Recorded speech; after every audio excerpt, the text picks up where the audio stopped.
This is video 5 of the book of Ruth. We're beginning today in the 19th verse of chapter 1. Last video, we talked about how that Ruth had made a commitment to God. She had made a commitment to Naomi, and Naomi decided that yes, she'll take her and go on back to Israel. And so we'll pick up in verse 19 now. So the two women went on until they came to Bethlehem. When they arrived in Bethlehem, the whole town was stirred because of them. And the women exclaimed, Can this be Naomi? The women of the town saw these two ladies coming into town, and they said, that looks like Naomi. You know how women maybe would gather around you've been told about the women gathering around the well, things like this. Maybe they were sitting on their front porch drinking their iced tea or whatever, and they saw these two women coming into town. They were poor. They had very little. Of all of the stuff that they took off to Moab, she has lost everything. She is now coming back basically with the clothes on her back. And she's got a woman in tow with her, and it's a Moabite woman named Ruth. This is one of her daughter-in-laws. And they said, could this be Naomi? And so they all gather around her and they say, she says in verse 20, don't call me Naomi. She told them, call me Mara, because the Almighty has made my life very bitter. I went away full, but the Lord has brought me back empty. Why call me Naomi? The Lord has afflicted me, and the Almighty has brought misfortune upon me. So Naomi returned from Moab, accompanied by Ruth the Moabite, her daughter-in-law, arriving in Bethlehem as the barley harvest was beginning. We have here Naomi says, don't call me Naomi anymore. Blessed one. Don't call me that. I went away. I was full. I had a great husband. We were rich. Had diamonds, rings and diamonds and servants, and we had the best leather couch in town. We drove off out of here in a Cadillac, and now we're coming back in a greatly used nothing. I'm just walking. And so she says, don't call me Naomi. I went away full. I had a husband. I had everything I wanted. Everything. I had 2 good boys. We went away full, knowing who God was, knowing the Torah, knowing all about that. My husband was a great provider, and now I'm coming back with nothing. The only thing I've got is Ruth with me. We barely have shoes on our feet. We have to go out into the forest and alongside the road and get something to eat. We have to beg, all of this. And she says, don't call me Naomi, call me Mara, M-A-R-A. Now that's what's said in my NIV version here that I read from. Call me Mara, because the Almighty has made my life very bitter.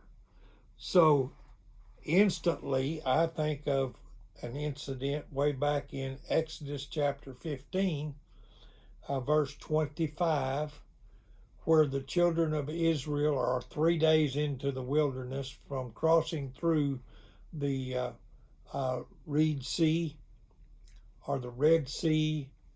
They have crossed through the sea. They're 3 days into the desert. They have no water. They come to a spot of water and they get down and start drinking it, and the water is extremely bitter. Now put yourself in Naomi's position and you'll think, I went away full. I had everything that I could think of. I had the best dishes in town. I had good clothes. I had servants. I had money. I had everything that I could want. I had 2 good children. And now I'm coming back empty. I'm very bitter in my situation. Most of the time, when we today become bitter in our situation, most of the time we can say, if we were to be truthful with ourselves, and that's a rarity most of the time also, we could say, I caused this because of the decisions that I made. I didn't pray about them. I just up and did them. I didn't pray. I didn't seek God. I let somebody convince me to do this or that. I made a bad decision. And so the bad decision that her husband made caused this life that she's got. And it says, my life is very bitter. Very bitter. Now, think way back then, there was no Social Security. There was no retirement from a company or anything like this. You had to fend for yourself until your death. And her being in the situation as a widow, her children are expected to take care of her. That's what the children were for. They took care of their parents. Not this, the fact that they were there to just take care of their parents, but that was one of the responsibilities of a child. Today, many of us think the responsibility ought to be laid on the state or even the church that we go to or the organizations that we belong to. There are many widows today, orphans today, that are taken care of by the state, yes. And today, of course, we have our Social Security and our Medicare and things like this. But I remember my grandmother back in the 1950s, she got a check. It was a welfare check. And it sure wasn't much way back then to help take care of her. So my dad and his brothers and sisters, the whole family, took care of Grandma. I made sure that she had a place to live, made sure she had food on the table. That was part of it. And if we remember back even when Jesus was dying on the cross, he called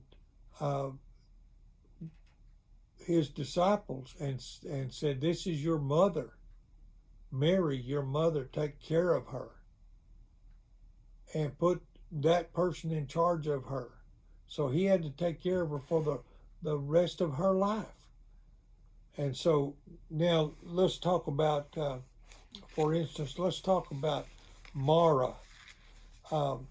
This Mara here is from, it is a noun and it's plural and it's feminine.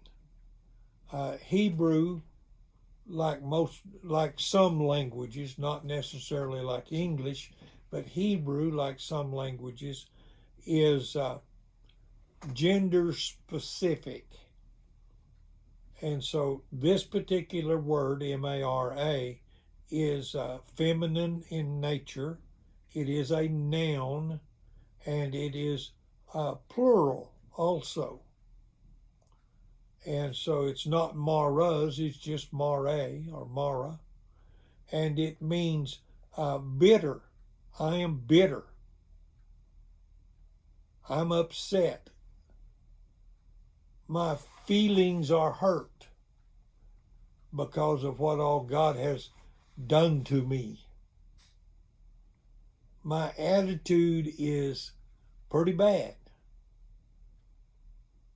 Now, this is different than the Mara in the desert at the well. That was, yes, it was feminine, and yes, it was plural, and yes, it was a noun, but that Mara in the desert was having to do with taste. This Mara has to do with an attitude. It says in verse, at the very end of verse 21, the Almighty has brought misfortune upon me. So Naomi returned from Moab, accompanied by Ruth the Moabitess, her daughter-in-law, arriving in Bethlehem as the barley harvest was beginning.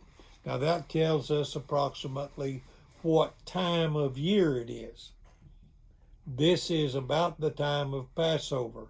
Passover is always on a specific day, just like July the 4th, no matter what day of the week July the 4th falls on, it's always July the 4th. Passover is always beginning on Nisan 14. The procedures start back on Nisan 10. But Nisan 14 is the actual day of Passover. Now it lasts for 7 days beginning on Nisan 14. It's 7 days of unleavened bread. So the barley harvest is usually, and it does happen this way, barley is a food for the animals. It can be ground up and eaten and made cakes out of, just like flour can. But it's different than wheat. It's an animal food. It's the first thing to ripen in the spring. And so this is the time of Passover. And of course, we realize what Passover is. We just went through Passover a few weeks ago, and that is the reminding of when God brought them out of Egypt that night. They put the blood of the animal, of the lamb, on the door, on the 2 door posts. Now that's the uprights, and the lintel, that's the top of the door. And everybody that had the blood of the lamb on their doorpost, the death angel did not go into that house and take the life of the firstborn. It did happen to Pharaoh and his family. That's why Pharaoh even finds Moses at the middle of the night and says, "Get these people up and get them out of here, because you've killed my son, and we have so much dead in Egypt." But this is the time of the barley harvest. It's Passover time. Well, what does that have to do anything? To make matters worse, just saying, Naomi and Ruth had to travel in early spring, which could also be maybe late winter when they were starting out. Maybe it's cold. Maybe they had very hard travels. But it says that now they're coming into Bethlehem. And guess what? Bethlehem's not very far from Jerusalem. And so we'll pick up next time in chapter 2.